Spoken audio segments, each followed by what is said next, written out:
వ్యవస్థను ప్రక్షాళన చేసి భూ పరిపాలనను ప్రజల వద్దకే తీసుకువెళతామని మంత్రి పొంగులేటి అన్నారు. రెవెన్యూ సదస్సులపై అధికారులతో మంత్రి సమీక్షించారు. ప్రజలు కోరినట్లు రాష్ట్రంలో భూ సమస్యలకు శాశ్వత పరిష్కారం చూపేలా ఏప్రిల్ 14వ తేదీన సీఎం రేవంత్ రెడ్డి చేతుల మీదుగా ప్రతిష్టాత్మకమైన భూభారతి చట్టాన్ని అమల్లోకి తీసుకువచ్చామని అన్నారు. అన్ని రెవెన్యూ గ్రామాలకు తహసీల్దారులతో కూడిన బృందం వెళుతుందని మంత్రి స్పష్టం చేశారు. ప్రజల వద్దకే రెవెన్యూ అనే నినాదంతో భూ సమస్యలపై దరఖాస్తులు స్వీకరించి పరిష్కరిస్తుందని అన్నారు.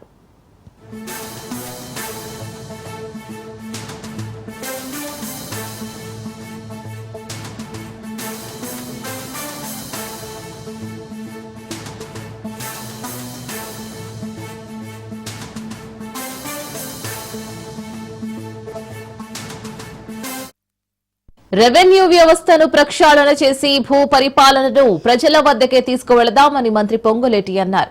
రెవెన్యూ సదస్సులపై అధికారులతో మంత్రి సమీక్షించారు. ప్రజలు కోరినట్లు రాష్ట్రంలో భూ సమస్యలకు శాశ్వత పరిష్కారం చూపేలా ఏప్రిల్ 14వ తేదీన సీఎం రేవంత్ రెడ్డి చేతుల మీదుగా ప్రతిష్టాత్మకమైన భూభారతి చట్టాన్ని అమల్లోకి తీసుకువచ్చామని అన్నారు. అన్ని రెవెన్యూ గ్రామాలకు తహసీల్దార్తో కూడిన బృందం వెళుతుందని మంత్రి స్పష్టం చేశారు. ప్రజల వద్దకే రెవెన్యూ అనే నినాదంతో భూ సమస్యలపై దరఖాస్తులు స్వీకరించి పరిష్కరిస్తుందని అన్నారు.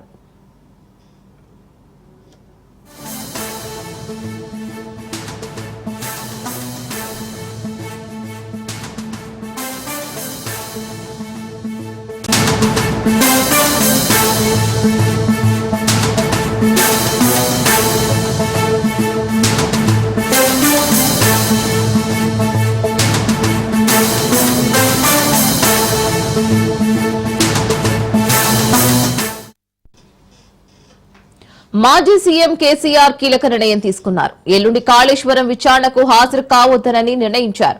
ఈ నెల 5వ తేదీకి బదులు ఈ నెల 11న కమిషన్ ఎదుట కేసీఆర్ విచారణకు హాజరు కానున్నారు. ఈ మేరకు ఇప్పటికే కమిషన్ కు సమాచారం ఇచ్చారు. కాళేశ్వరం కమిషన్ కూడా అందుకు అంగీకరించింది. మరోవైపు ఈ నెల 9న కాళేశ్వరం విచారణకు హరీష్ రావు హాజరు కానున్నారు.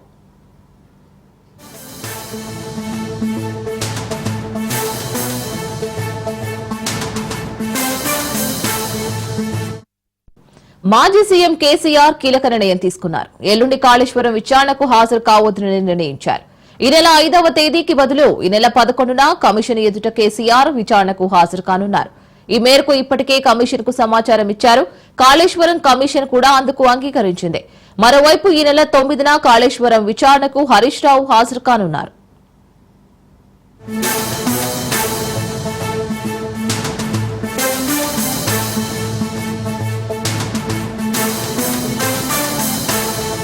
దుబ్బాక ఎమ్మెల్యే కొత్త ప్రభాకర్ సంచలన వ్యాఖ్యలు చేశారు. సీఎం రేవంత్ రెడ్డికి పాలన చేతకాకపోతే తమ సలహాలు సూచనలు తీసుకోవాలని కూడా సూచించారు. లేదంటే సీఎంను మార్చి కొత్త సీఎంను తెచ్చుకోవాలని ఘాటు వ్యాఖ్యలు చేశారు. అధికారంలోకి వచ్చి 18 నెలలు గడుస్తున్నా ఏ ఒక్క హామీ అమలు చేయలేదని మండిపడ్డారు.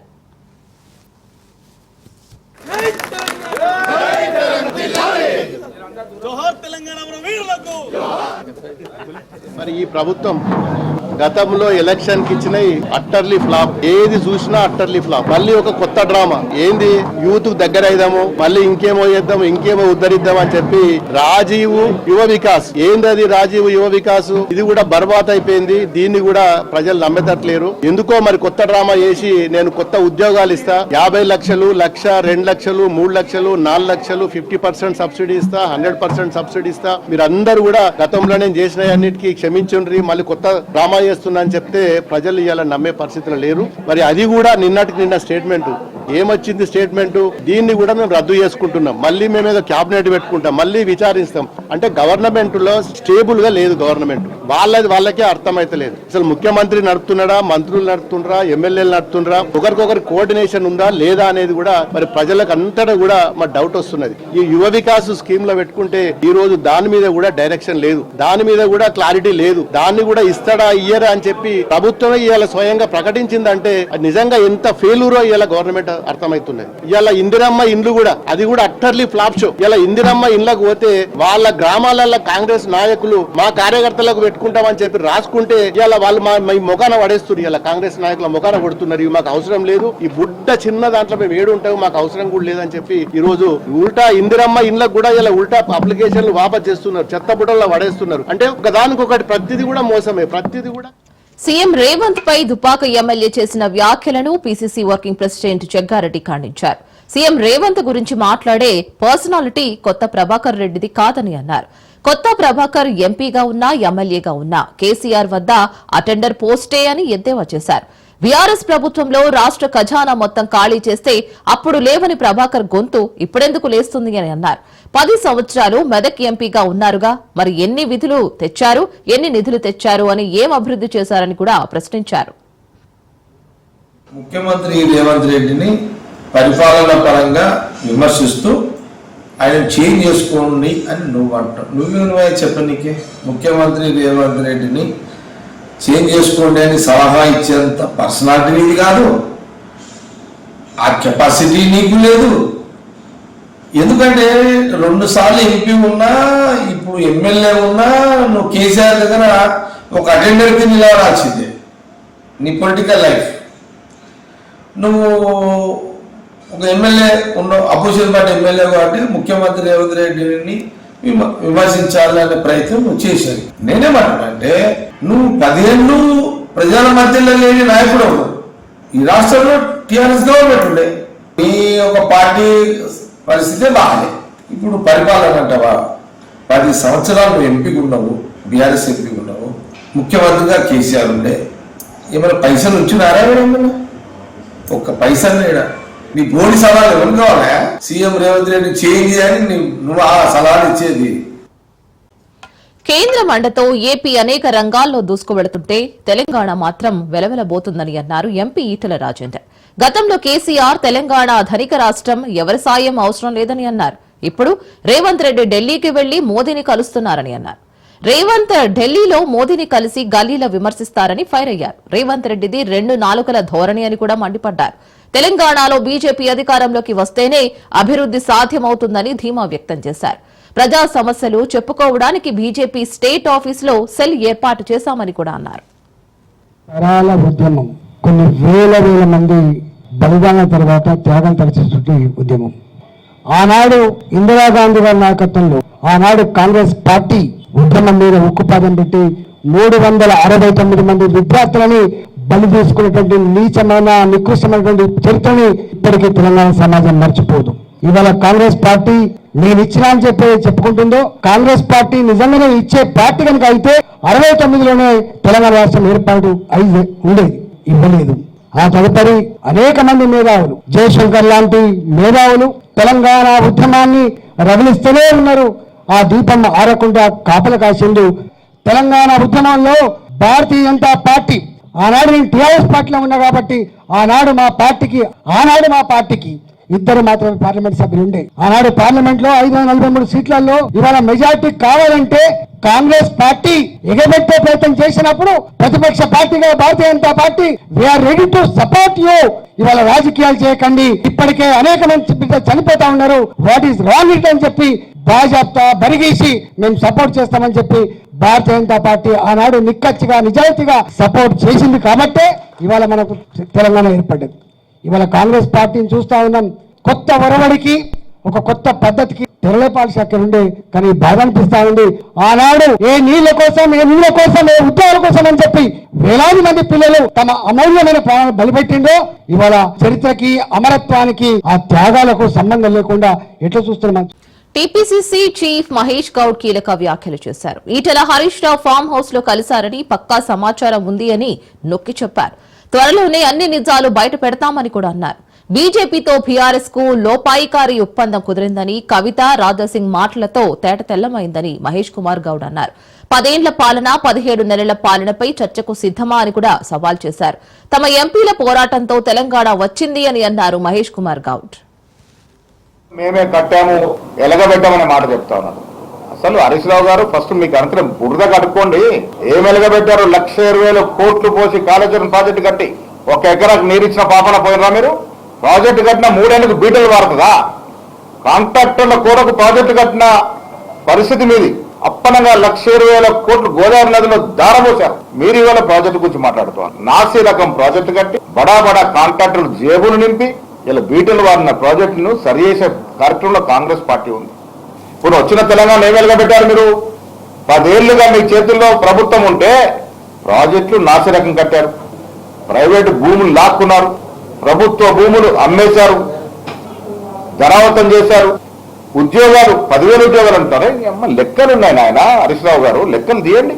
కాళేశ్వరం ప్రాజెక్టులో అవినీతి జరిగిందని మీరు ఇవాళ ఏదైతే పార్టీలో పార్లమెంట్ సభ్యుడిగా ఉన్నారో ఆ పార్టీ అధ్యక్షుడు నడ్డా గారు హైదరాబాద్ కి పలుసార్లు వచ్చి కాళేశ్వరం ప్రాజెక్టు కేసీఆర్ కుటుంబానికి ఒక ఏటీఎం లాగా మారింది, ఎప్పుడంటే అప్పుడు డబ్బులు ఇచ్చే ధనాగారంగా మారిందని అనలేదా? అమిత్ షా కాళేశ్వరం గురించి మాట్లాడుతుంది కేసీఆర్ కి ఇంటి ప్రాజెక్ట్ లాగా అయిపోయింది, ఎప్పుడంటే డబ్బులు వస్తున్నాయి అనలేదా? ఇది వాస్తవమా కాదా?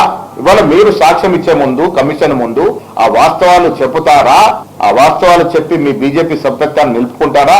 లేదు మీరు లోపాయకర ఒప్పందంలోకి వచ్చి మళ్ళీ అడుగుతా ఉన్నాను, కేసీఆర్ బాటలో మాట్లాడి నడ్డా అమిత్ షా మాట్లాడిన తప్పని చెప్తారా? నేను అడుగుతా ఉన్నాను.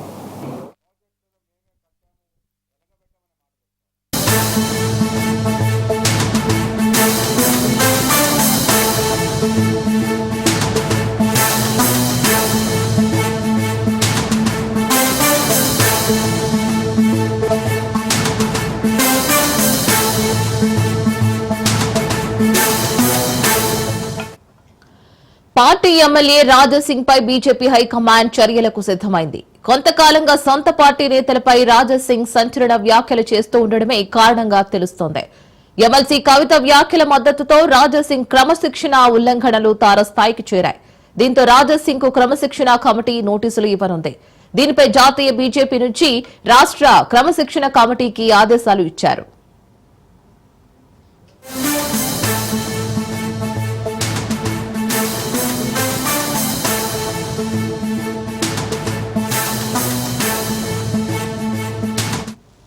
పార్టీ ఎమ్మెల్యే రాజాసింగ్ పై బీజేపీ హైకమాండ్ చర్యలకు సిద్దమైంది.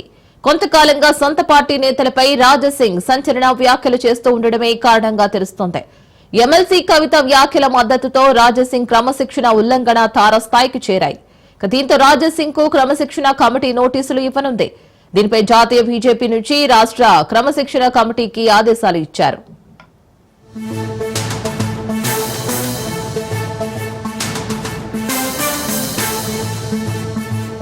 రాజధాని అమరావతి నిర్మాణానికి మరో 40,000 ఎకరాలు అవసరం ఉందని అన్నారు మంత్రి నారాయణ. భవిష్యత్తు అవసరాలను దృష్టిలో పెట్టుకుని అథారిటీ సమావేశంలో చర్చించామని అన్నారు. రైతుల అంగీకారాన్ని తీసుకుని ల్యాండ్ పుల్లింగ్ జరుగుతుందని తెలిపారు. ఇంటర్నేషనల్ ఎయిర్పోర్ట్ నిర్మాణం కోసం 5,000 ఎకరాల్లో నిర్మించాలని నిర్ణయం తీసుకున్నామని కూడా తెలిపారు. 2,500 ఎకరాల్లో స్మార్ట్ ఇండస్ట్రీస్ వస్తాయని అన్నారు. వీటితో పాటు 2,500 ఎకరాలు స్పోర్ట్స్ విలేజ్ నిర్మాణం చేపట్టాలని నిర్ణయించామని అన్నారు. అదే 10,000 ఎకరాలు అంటే మనకు మిగిలేది 25% అది చేయటానికి. అంటే ఒక 40,000 ఏకర్స్ తీసుకుంటే ఈ యొక్క 10,000 ఎకరాలు మనకు మిగులుతుంది. అయితే వాళ్ళు ఇన్ఫ్రాస్ట్రక్చర్ చేయడానికి చేయాలి కదా, డెవలప్ చేయాలి కదా, దానికి మరి కొంత కావాల్సి వస్తుంది. దాని మీద ఫస్ట్ యాక్చువల్గా గ్రామాల్లో ప్రజల అభిప్రాయం తీసుకోమని 2 ఎమ్మెల్యేలకు చెప్పాము. అటు శ్రావణి గారికి ఇటు భాష్యం ప్రైవేట్కి 2 చేస్తున్నారు. నేను అనుకోవడం ఇంకో 15 రోజుల్లో క్లారిటీ వస్తుంది. దాని మీద వీలైనంత వరకు ల్యాండ్ పుల్లింగ్ లో తీసుకోవాలని, లేదు కాదు అంటే ల్యాండ్ అక్విజిషన్. ల్యాండ్ అక్విజిషన్ అయితే వెరీ సింపుల్, 10,000 ఎకరాలు చేస్తే సరిపోద్ది. 10,000 ఎకరాలు తీసుకుంటే డైరెక్ట్ గా దాన్ని వాడేస్తాం, అసలు ఇబ్బంది ఉండదు, రైతులు నష్టపోతారు. సో రైతులు నష్టపోకూడదనే ఉద్దేశంతోనే ఈ ల్యాండ్ పుల్లింగ్ ప్రిఫర్ చేస్తాం. అది దాదాపు 12,000 ఎకరాలు వస్తుంది. యాక్చువల్ గా ఇప్పుడు స్పోర్ట్స్ సిటీ అంటే స్పోర్ట్స్ కోర్ ఉంటుంది, దాంట్లో అదర్ యాక్టివిటీస్ కూడా వస్తాయి. ఇప్పుడు ఏదైతే స్పోర్ట్స్ సిటీ పెట్టామో దాదాపు 7,000 ఎకరాలు పెట్టి. కూటమి ప్రభుత్వంపై వైసీపీ నేత సజ్జల రామకృష్ణారెడ్డి విరుచుకుపడ్డారు. ఏపీలో ఆటవిక పాలన నడుస్తోందని ధ్వజమెత్తారు. రెడ్ బుక్ పేరుతో అధికార దుర్వినియోగానికి పోలీసు యంత్రాంగాన్ని వినియోగించుకుంటున్నారని మండిపడ్డారు. చట్టాల ప్రకారం పనిచేయాల్సిన పోలీసులు ప్రభుత్వానికి అనుకూలంగా పనిచేస్తున్నారని విమర్శించారు. గుంటూరు జిల్లా జైల్లో ఉన్న మాజీ ఎంపీ నందిగం సురేష్, పార్టీ నేత తురక కిషోర్లను సజ్జల పరామర్శించారు. ఎవిడెన్స్ అవసరం లేదు, ఒక కథ రాసుకుంటే స్క్రిప్ట్ పక్కాగా ఉంటే ఆ పాత్రలో అంబటి రాంబాబుని తీసుకురావచ్చు, విడుదల రజనీని తీసుకురావచ్చు, నాగార్జున తీసుకురావచ్చు, ఇంకోరినైనా తీసుకురావచ్చు, జగన్మోహన్ రెడ్డి గారి వరకైనా పోవాలంటే పోవచ్చు అని చూపే ప్రయత్నం, ఆ దిశగా ఏదంటే కథలు అల్లుకుంటూ మొదలయ్యారు. ఈ ధైర్యం ఎక్కడి నుంచి వచ్చింది? ఆ రోజు మొదలు పెట్టిన ఇది ఆ తర్వాత ఇక్కడికి వచ్చేసరికి ఇలాగే జరుగుతుంది అనుకున్నాం, వార్నింగ్ ఇస్తూ వచ్చాం, అలాగే జరుగుతూ వచ్చింది. ఇప్పుడు అమాయకుల మీద కూడా పడుతున్నారు. పొలిటికల్ యాక్టివిస్ట్ కాదు, నాయకులు కాదు, సింపథైజర్స్ దాటి సామాన్య జనం మీద. దాన్ని ఎట్లా బయటికి రాకుండా చూడాలి ఒకసారి వచ్చాక. అలాగే తోకా కిషోర్ అని ఆయన మీద 7 కేసులు, వాళ్ళ తమ్ముడికి అసలు సంబంధం లేదు, బెంగళూరులో ఎక్కడ ఉంటాడు, ఆయన మీద 3 కేసులు. ఆయన మున్సిపల్ చైర్పర్సన్ గా చేశాడు మాచర్లకు. ఇంకో రిపోర్టర్ ప్రకారం 2023లో తెలుగుదేశం పార్టీ నాయకుడు ఇంట్లో 30,000 దొంగతనం చేశాడట మున్సిపల్ చైర్పర్సన్. ఆ కేసు 28 అంటే ఇది బెయిల్ వచ్చి రిలీజ్ అవుతాడు కానీ 28వ తేదీ కంప్లైంట్ తీసుకుని 23లో పెట్టే ఇన్సిడెంట్ జరిగిందని 28 మే కంప్లైంట్ తీసుకొని ఇమ్మీడియట్ పీటీ వారెంట్ తీసుకొని అది ఒక కేసు పెట్టేశారు. ఏది దొంగతనం అని. ఈ పరాకాష్ట మనం చూస్తే సామాన్యుల మీద పడుతుంది. ఎప్పుడైతే రీజన్ రీతం ఏమి అక్కర్లేదు, రేషనల్ అక్కర్లేదు, ఒక ఆధారం అక్కర్లేదు, పొగ కూడా అవసరం లేదు, మనకు ఒక కథ స్క్రిప్ట్ తయారైతే చాలు. ఆ స్క్రిప్ట్ కూడా మళ్ళీ అది హాచ్పాచే, ముందేం తయారు చేసుకోవాల్సిన అవసరం లేదు. పరాకాష్ట ఈ మధ్య మనం తెనాలిలో చూసింది. చట్టాన్ని ఇంప్లిమెంట్ చేయాల్సిన వాళ్ళను విశృంఖలత్వానికి అలవాటు చేశాక, పొలిటికల్ అవసరాల కోసం వాళ్ళని వాడడం మొదలు పెట్టాక. కలియుగ దైవం నిత్యం వేల సంఖ్యలో సందర్శించే పవిత్ర పుణ్యక్షేత్రం గోవిందా నామాలతో మారుమోగే శేషాద్రి నిలయం. ఆ దేవదేవుడు శ్రీ మహావిష్ణువే శ్రీ వెంకటేశ్వరునిగా కొలువైన అనంత నిలయం తిరుమల. విశ్వవ్యాప్తంగా వచ్చే భక్తుల రక్షణార్థం టీటీడీ అనేక భద్రతా ప్రమాణాలను పాటిస్తూ కట్టుదిట్టమైన చర్యలు చేపడుతోంది. మాన్యువల్, టెక్నికల్, సీసీ కెమెరా వంటి అధునాతన టెక్నాలజీ సాయంతో 3 అంచెల భద్రతా ప్రమాణాలను టీటీడీ అమలు చేస్తూ వస్తుంది. అలాంటి తిరుమలలో తరచుగా అధికారుల వైఫల్యాలు వెలుగు చూస్తున్నాయి. దీనికి విజిలెన్స్ అధికారుల అలసత్వమే కారణమన్న విమర్శలు కూడా వినిపిస్తున్నాయి. తరచూ అపచారాలు జరుగుతున్న విజిలెన్స్ అధికారులపై చర్యలు ఎందుకు తీసుకోవడం లేదన్న ప్రశ్నలు తలెత్తుతున్నాయి.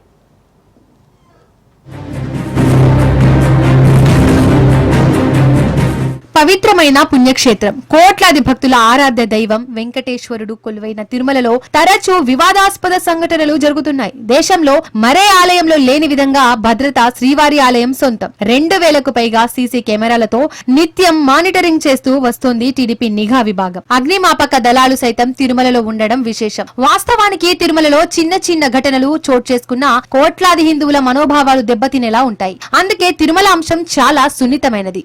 ఎంతో పటిష్టమైన వ్యవస్థ ఉన్న తిరుమలలో తరచూ అనేక ఘటనలు చోటు చేసుకోవడం తీవ్ర ఆందోళన కలిగిస్తోంది. లడ్డూ ప్రసాదం మొదలుకొని చెప్పులు ధరించడం, డ్యామ్ లో బోటింగ్, క్యూ లైన్లలో రీల్స్ చేయడం, ఆలయంలోకి కెమెరాలు, ఫోన్లు తీసుకెళ్లడంతో పాటు ఆలయంపై విమానాలు తిరుగుతుండడం తరచూ జరుగుతున్నాయి. వైకుంఠ ఏకాదశికి సంబంధించిన టైం స్లాట్ టోకెన్స్ జారీ ప్రక్రియ సమయంలో భారీ తొక్కిసలాట ఘటన చోటు చేసుకుంది. ఈ ఘటన అప్పట్లో తీవ్ర కలకలం రేపింది. తొక్కిసలాట ఘటనకు ముందే అనేక ఘటనలు తిరుమలలో చోటు చేసుకున్నాయి. అలిపిరి టోల్ గేట్ వద్ద తిరుమలలోనూ గత 2 ఏళ్లుగా తరచూ భద్రతా వైఫల్యాలు సంభవిస్తున్నాయి. 2023 జనవరి మాసంలో సర్వే కోసం తిరుమలకు వచ్చిన ఓ సంస్థ సిబ్బంది ఆలయంపై డ్రోన్ ఎగురేసి ఆ వీడియోను సోషల్ మీడియాలో వైరల్ చేశారు. ఈ ఘటన మరొక ముందే 2023 మేలో తమిళనాడుకు చెందిన ఓ యువకుడు ఏకంగా శ్రీవారి ఆలయంలోకి మొబైల్ ఫోన్ తీసుకెళ్లి ఆనంద నిలయాన్ని వీడియో తీసి సోషల్ మీడియాలో పెట్టారు. ఎక్స్ ఆర్మీకి చెందిన అసోం వ్యక్తి తిరుమల ఘాట్ రోడ్ లో డ్రోన్ ఎగరవేసి తీవ్ర కలకలం రేపాడు. జనవరి 17న కడప వాసులు ఎగ్ బిర్యానీ తిరుమలకు తెచ్చి బహిరంగంగా తిన్న ఘటన కలకలం రేపింది. ఇటీవల అటవీ శాఖకు చెందిన వ్యక్తులు టీటీడీ అనుమతి లేకుండా భద్రతా సిబ్బందికి తెలియకుండా పడవలనే తిరుమలకు తీసుకెళ్లి పాప వినాశనం రిజర్వాయర్ లో బోటింగ్ ట్రయల్స్ కూడా చేశారు. అలాగే బీసీవై పార్టీ అధినేత రామచంద్ర యాదవ్ స్వామీజీలతో కలిసి తిరుమలలో ధర్నా చేయడం కలకలం రేపింది. గత నెల 15న రాజస్థాన్ కు చెందిన యూట్యూబర్ అనుష్మాన్ తరేజా శ్రీవారి ఆలయంపై 10 నిమిషాల పాటు డ్రోన్ ఎగరేసి వీడియో చిత్రీకరించారు.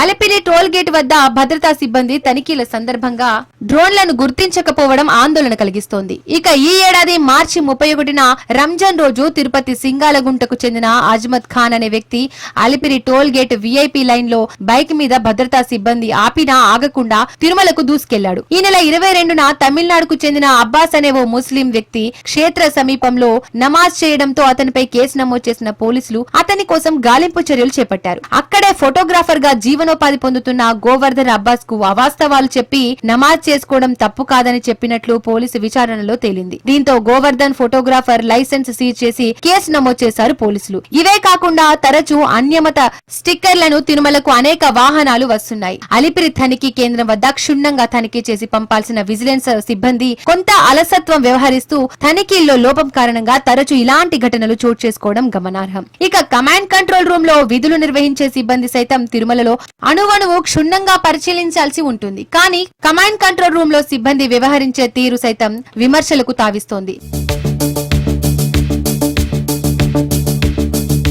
టీటీడీతో పాటు తిరుమలకు వచ్చే భక్తులు సైతం స్వీయ నియంత్రణ పాటించాల్సిన అవసరం ఉంది. తిరుమలలో చేయకూడని పనులు ఏవి, చేయాల్సిన పనులు ఏంటనేవి ముందుగా తెలుసుకోవాలి. అన్యమత ప్రార్థనలు, అన్యమత అర్చన వ్యవహారాలు తిరుమలలో నిర్వహించడం నిషిద్ధం. ఇక సుదూర ప్రాంతాల నుండే వచ్చే భక్తులకు అలిపిరి వద్దనే తిరుమలలో చేయాల్సిన పనులు, చేయకూడని పనులు అంటూ సూచిక బోర్డులు ఏర్పాటు చేయాల్సిన అవసరం ఉంది. అలిపిరి తనిఖీ కేంద్రంలో సైతం ఆడియో టేప్ ద్వారా భక్తులకు తిరుమలలో పాటించాల్సిన నిబంధనలు వివరిస్తే బాగుంటుందని భక్తుల భావన. తిరుమల టీటీడీ మాత్రమే కాదు, ఆ దేవదేవుని ఆరాధ్య దైవంగా భావించే ప్రతి ఒక్క భక్తుడిదని శ్రీవారి భక్తులు చెబుతున్నారు. టీటీడీ మాత్రమే కాకుండా శ్రీవారి భక్తులు సైతం తిరుమలలో బాధ్యతాయుతంగా మెలిగితేనే ఇలాంటి ఘటనలు పునరావృతం కావని నిపుణుల అభిప్రాయం వ్యక్తం చేస్తున్నారు.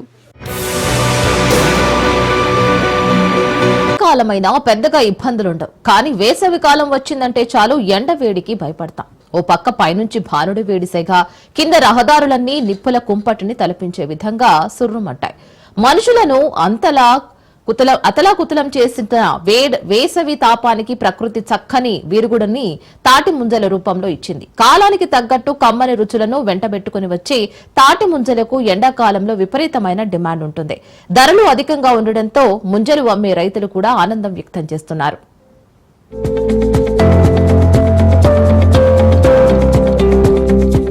మనుషుల్ని అతలాకుతలం చేస్తున్న వేసవి తాపానికి ప్రకృతి చక్కని విరుగుణ్ణి తాటి ముంజల రూపంలో ఇచ్చింది. కాలానికి తగ్గట్టుగా కమ్మని రుచులను వెంటబెట్టుకొచ్చే తాటి ముంజలకు ఎండాకాలంలో విపరీతమైన డిమాండ్ ఉంటుంది. వేసవిలో ఎన్ని పళ్లున్నా, శీతల పానీయాలున్నా ఈ తాటి ముంజల రేంజే వేరుగా ఉంటుంది. వీటికున్న ఆదరణ అంతా ఇంత కాదు.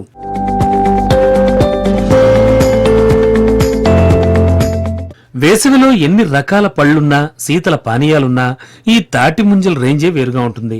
వీటికి ఉన్న ఆదరణ అంతా ఇంత కాదు.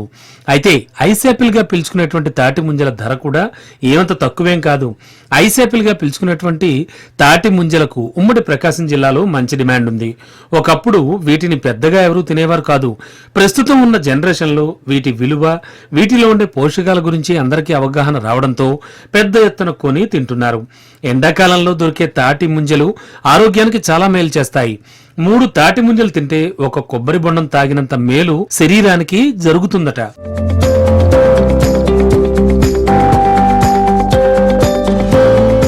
ఉమ్మడి జిల్లా వ్యాప్తంగా అన్ని ప్రాంతాల్లో దొరికే వీటికి ప్రస్తుతం గిరాకీ బాగుంది. గతంలో ముంజలు అమ్మేవాళ్లు ఉదయం నుంచి సాయంత్రం వరకు పడిగాపులు పడితే తప్ప అవి అమ్మకాలు జరిగేవి కావు. మరోవైపు బుట్టల్లో పెట్టుకుని ఇళ్ల వద్దకొచ్చి అమ్ముకోవాల్సి వచ్చేది. అయితే ప్రస్తుతానికి పరిస్థితి మారింది. ఇంటి వరకు కాదు కదా, అమ్మే చోట కూడా ఎక్కువసేపు ఉండట్లేదు. ముంజలు రోడ్డు మీదకు రాగానే కొనుగోలుదారులు వాటి కోసం ఎగబడుతున్న పరిస్థితి కనబడుతోంది. తాటికాయలు తెచ్చిన 2 గంటల్లోనే అమ్మకాలు పూర్తయిపోతున్నాయి. డజను 100 రూపాయలకు తక్కువ లేదంటే దానికి ఎంత డిమాండ్ ఉందో వేరే చెప్పక్కర్లేదు. లేత తాటి ముంజలంటే ఎంతో మంది ఇష్టపడుతూ ఉంటారు. వాటిని నోట్లో వేసుకుని రుచిగా ఆరగిస్తే ఆ టేస్ట్ వేరే లెవెల్లో ఉంటుందని తాటి ముంజల ప్రియులు అంటున్నారు.